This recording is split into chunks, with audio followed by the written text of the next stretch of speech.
Hola amigos, imagina que el creador del universo hizo las leyes de un país. Él personalmente dictó sus leyes. ¿Cómo esperarías que fueran las leyes? ¿Esperarías que mantuvieran la igualdad de género, que estuvieran en contra de la discriminación, que mantuvieran la libertad de expresión o la tolerancia religiosa? Pues sigamos analizando lo que dice el capítulo 2 del libro ¿Qué enseña realmente la Biblia?, escrito por los testigos de Jehová. Este capítulo está dedicado para mostrar las pruebas que tienen acerca de que la Biblia es inspirada por Dios. En el párrafo 8 nos muestran que una de las pruebas es que las leyes de la Biblia son las leyes más avanzadas de la época en que se escribieron. ¿Te importa si nos ponemos los lentes del pensamiento crítico para seguir analizando este tema? La ley que Dios dio a Israel contenía normas para regularizar la esclavitud. Sí, tenía normas para regular la esclavitud, no la abolió. Ahora, una de las leyes que está más mal vista en cualquier civilización normal moderna, que es la de tener esclavos, era algo permitido y establecido directamente por Dios. ¿Consideras la esclavitud humana justificada por algún motivo? Y eso no solo fue en la época de los judíos, sino que también en los escritos de la iglesia cristiana se nos dan pautas para cómo los amos cristianos debían de tratar a sus esclavos y cómo los esclavos cristianos deberían de tratar a sus amos. Jamás en la Biblia encontrarás algo en contra de la esclavitud. Deuteronomio 15:16 nos dice que si un esclavo está contento contigo, le podías hacer una punción en la oreja y él permanecería toda su vida contigo. Éxodo 21:20 nos dice que si golpeabas a tu esclavo, pero no le ocasionabas la muerte, no te podía pasar nada. La ley no contemplaba ningún castigo para ti, porque el esclavo era posesión tuya. Solamente si matabas a tu esclavo, deberías de morir por asesinar a alguien, pero podías dejarlo medio muerto. Génesis 16:1-3 nos dice que Sara, la esposa de Abraham, ordenó a su esclava a tener relaciones sexuales con su esposo. Lo que opinaba la esclava no era relevante porque los esclavos pues son posesión de los amos y tienen que hacer absolutamente todo lo que les dice. Posteriormente la esclava huyó y Dios mismo mandó un ángel para decirle que regresara. ¿Te hace un buen ejemplo moral esto? Deuteronomio 21:10-13 regula los botines de guerra, y entre los botines de guerra se menciona a las mujeres. Las mujeres de las naciones conquistadas podían llegar a ser esposas de los israelitas, porque las mujeres en la Biblia son eso, una posesión de los hombres. En Éxodo 20:17, dentro de los 10 mandamientos, se considera a las mujeres como posesión de los hombres. Lee 1 Corintios 11:8-10 para que veas que las mujeres fueron hechas para nosotros, los hombres. Y 1 Timoteo nos dice que las mujeres no deben de hablar en la iglesia, deben de saber su lugar. Después de todo, ellas son las culpables de que nosotros estemos así viviendo en sufrimiento. Y nos menciona que su labor pues es dar hijos. Es por eso que las organizaciones cristianas fundamentalistas, como los Testigos de Jehová, enseñan que las mujeres deben de ser sumisas al hombre, en todo, incluso aunque las golpee o su marido las trate mal, porque como dice la Biblia, a lo mejor así los convierten. Y bien dijo el apóstol Pablo que las mujeres son cuerpos sin cabeza, porque su cabeza es el hombre. Si eres una mujer y no tienes hombre, no tienes cabeza. Igualdad de género. La Biblia no menciona eso. Levítico 15:19-20 ordena a las mujeres permanecer impuras después de su regla. Nadie podía tocarlas y si alguien las tocaba, él también se hacía impuro. Esto no tiene ninguna base médica ni científica. Levítico 12 también nos dice que las mujeres al tener hijos se volvían impuras. Si tenían una niña en vez de un niño, deberían de permanecer impuras el doble. Los judíos actuales ven esto como una bendición, pero ¿se te hace una bendición que te digan impuro o inmundo? Y que los demás no te puedan tocar por ser inmundo. La Biblia entera contiene frases misóginas y considera a las mujeres como inferiores a los hombres. Saca al blasfemo del campamento y que muera apedreado. Y el que no obedezca al sacerdote y al juez debe morir. La libertad de creencia y de expresión, que son derechos fundamentales en cualquier civilización moderna, no estaban garantizados en las leyes que dio Dios. De hecho, estas leyes vienen las normas que tienen los testigos de Jehová para decir que no debes de criticar al cuerpo gobernante, a los líderes de los testigos, porque en otros tiempos incluso morirías por hacerlo. Si siguiéramos estas leyes, yo por hacer este video ya estaría más que muerto. Deuteronomio 21:15-17 regula la poligamia. La ley de Moisés, la ley que Dios dio a los israelitas, permitía a los hombres tener varias mujeres, pero no a las mujeres tener varios hombres, porque eso es inmoral, ¿verdad? Deuteronomio 22:20-21 nos dice que las mujeres que no lleguen vírgenes al matrimonio deben morir. ¿Cuántas de tus amistades estarían bien muertas por esta ley? Pero por supuesto, en ninguna parte de la Biblia vas a encontrar acerca de la virginidad masculina. porque eso no importa, lo que importa es la femenina, porque quienes hicieron estas leyes estaban en una cultura de Medio Oriente machista y misógina. El número 5, 11 al 31 se nos muestra la ley de los celos. Si tú como hombre tenías celos y pensabas que tu mujer te había puesto el cuerno, te había sido infiel, podías ir con el sacerdote y el sacerdote iba a hacer un conjuro mágico y le iba a dar una bebida mágica a la mujer para que se la tomara. Y si se le hinchaba la panza, entonces ella te había sido infiel. Y si no, entonces ella era inocente. O sea, las leyes que dio Dios, el creador del universo, el Señor que hizo absolutamente todo, contenían magia, contenían conjuros. ¿Tú crees realmente que estas leyes fueron dictadas por el Señor soberano del universo? ¿Crees que estas leyes son las más avanzadas para la época? ¿O crees que son otras leyes más del bonche de leyes de Medio Oriente que contenían conjuros y que eran machistas? Y pues bueno, si resultaba que la mujer te había sido infiel o se encontraba, y bueno, si resultaba que la mujer te había sido infiel, entonces se moría. Por ejemplo, si la mujer no llegaba virgen al matrimonio, era muerta por apedreamiento. ¿Has visto a alguien ser lapidado? Todavía se hace en los países musulmanes. Te invito a que busques un video de una lapidación para que veas lo inhumano que es ese tipo de muerte. No puedo creer que el creador del universo haya dictado esa ley y que haya hecho que a las mujeres, por no tener el himen solamente, por ese pedacito de cuero que tienen entre las piernas, las haya condenado a morir por lapidación. No me cabe en la cabeza que un Dios que creó absolutamente todo le importe tanto ese pedacito de piel como para asesinar de una forma tan cruel a un ser humano. Busca un video así, velo y me dices si crees que esa es la mejor manera de tratar a una persona que no llegó virgen al matrimonio. Deuteronomio 22:29 nos dice que si a una mujer la violaba un hombre, obviamente a una mujer que no tuviera dueño, que estuviera soltera, entonces ella pasaba a ser posesión de él. Es decir, si alguien te viola a ti, mujer, su castigo de esa persona sería que tú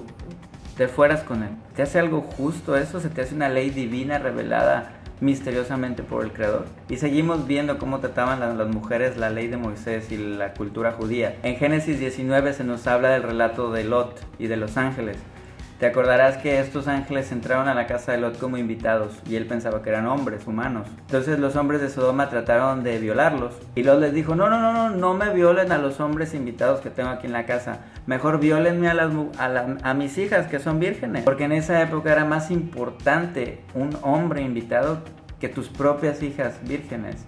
Entonces él les dijo, no, mejor hagan esto. O sea, no, pero no me toquen a los hombres que están ahí. Y aún así, y a pesar de que se acostó con sus hijas y se emborrachó, es considerado como uno de los hombres justos de Dios en la Biblia. Y mucha gente me dice, bueno, pero es que se emborrachó. Hay un dicho en México que dice que un borracho no come lumbre. Por más borracho que estés, ¿te acuerdas de lo que pasó? Jueces 19, 22 al 23 nos habla de un relato similar para que veas que esto era una costumbre normal de esa época. Otros hombres intentaron violar a otras personas y el dueño de la casa les dijo, no, tomen a mi hija virgen también. Pero esta sí le hicieron caso y los hombres violaron toda la noche a la mujer y la mujer se murió de las heridas de la violación. Pero preferible que se muera ella al invitado, hombre. Levítico 21:7 nos habla que los sacerdotes de Dios no deberían de tomar esposas que no fueran vírgenes, porque obviamente se contaminan. Génesis 38 nos dice que el padre de los judíos, Judá, fue con una prostituta que resultó ser su nuera. Bueno, es un relato que ya sabrás, que lo puedes volver a leer. Pero la moraleja de la historia es que pues se preservó la descendencia de su hijo. O sea, la moraleja no es que fue con una prostituta y que él acostumbraba a ir con prostitutas y que eso es inmoral. No, esa no es la moraleja, porque eso se veía bien. La moraleja es pues que su nuera tuvo que engañarlo y acostarse con él. Segunda de Samuel 13, 1 al 21 nos habla de uno de los hijos de David, del rey David, que viola a su hermana. Y la hermana va y les dice a los demás y todos se hacen de la vista gorda. Hasta el rey David se hace de la vista gorda. Y de hecho le dicen que no diga nada porque la violó su hermano. Entonces eso pues no se debe de saber. Se te hace eso como buenos ejemplos morales, como una cultura digna de imitar. Y aquí está la otra historia todavía más terrible del rey David, de Segunda de Samuel. Ese nos dice que el rey David le gustó una mujer, entonces él fue y se acostó con ella, porque pues era el rey. Y el marido de esta mujer resultó ser un hombre excelente, una buena persona, leal. David trató de engañarlo para que él se acostara con su esposa. Y el niño que estaba esperando del rey David pensara que era de él y no del rey David. Pero como esta persona era justa, no quiso acostarse con él. Entonces lo que hizo el rey David fue mandarlo matar. Lo puso en la parte de adelante, en la parte más peligrosa para que se muriera. Entonces Dios se enojó con David y lo que hizo Dios fue matar al bebé, al hijo de David, que ni la debía ni la temía. Como dice la Biblia, los hijos no deben de pagar por los errores de los padres. Bueno, pues aquí se contradice y Dios mismo mandó matar al hijo de David. Pero adivina qué, a David no le pasó nada, porque a pesar de que era un adúltero y asesino, algo le vio Dios para escogerlo como rey, y algo le vio Dios para escogerlo como padre del Mesías. ¿Se te hace lógica esta historia? De entre toda la humanidad de esa época, de entre todos los judíos de esa época, David era el mejor, el digno de que la descendencia del Mesías llegara por él. ¿No crees mejor que el rey David, para tapar todos los delitos que había hecho, que toda la gente conocía, mandó a escribir estas historias pero corregidas, diciendo que Dios lo había perdonado y que lo había escogido, como hacían todos los reyes de esa época? Se cubrían sus cochinadas, y cuando eran muy notorias sus cochinadas, hacían esto, reescribían la historia. La moraleja de esta historia realmente no sé cuál es, pero te puedes dar una idea de las leyes y normas de esa época. Tanto las leyes de Deuteronomio como de Levítico ordenan que las personas discapacitadas no podían oficiar en el templo. ¿Estás tú de acuerdo en la discriminación a las personas con discapacidades? Bueno, pues el Dios que supuestamente dictó estas leyes no está de acuerdo con tu idea de que no se discrimine a las personas con discapacidad. Después de todo, Éxodo 4 nos dice que es Dios quien dice quién es sordo y quién es mudo. Es Él quien los hace. Deuteronomio 21:18 ordena la muerte de los hijos rebeldes. ¿Conoces hijos que ya estarían muertos por esta ley? Levítico 20 ordena la muerte de todas las personas que cometan bestialidad, pero también ordena la muerte del animal que participó en el acto sexual. Y ahí sí, ¿qué culpa tiene el animal? Números 15 nos habla de un relato de un hombre que fue encontrado recogiendo leña en sábado. Entonces los jueces lo arrestaron por violar la ley del sábado, pero ninguno sabía qué hacer con él porque la ley todavía no estaba redactada. Entonces Dios les dijo que lo mataran. ¿Se te hace justo que alguien reciba un castigo por una ley que no ha estado redactada todavía? Una ley que ni siquiera los jueces sabían qué hacer. Y según la Biblia, Jesús trató de una forma muy diferente a las mujeres a como se trataban a las mujeres en esa época. De hecho, gran parte de los evangelios están llenos de relatos de Jesús con mujeres. Tú lees el evangelio, no las cartas de Pablo, el evangelio, y lo comparas con el Antiguo Testamento,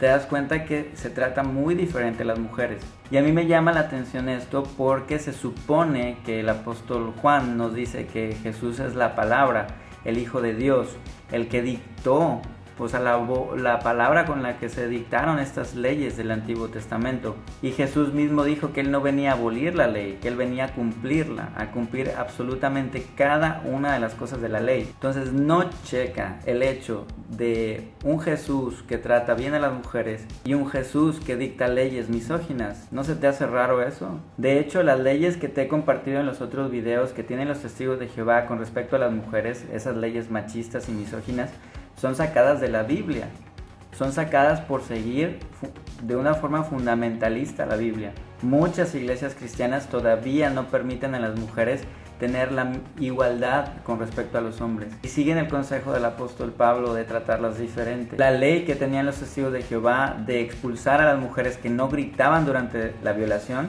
viene de la Biblia. La ley de los testigos de Jehová de tener 2 o 3 testigos de un abuso sexual de un niño viene en la Biblia.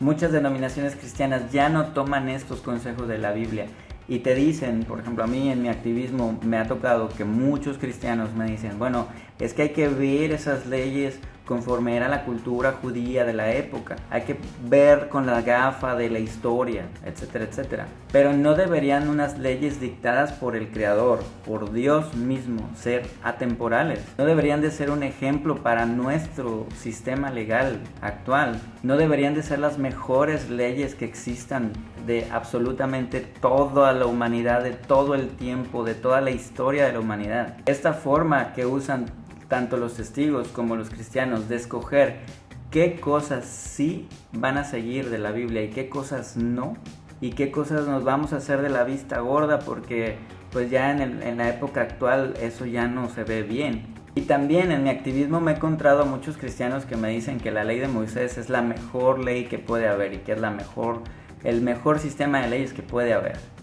Y te tengo una buena noticia si eres de las personas que creen eso. Estás a un boleto de avión de distancia de irte a un país donde observen las leyes musulmanas y son prácticamente las mismas leyes del Antiguo Testamento. Si a ti te gustan mucho esas leyes de los judíos, puedes irte a vivir a un país de esos.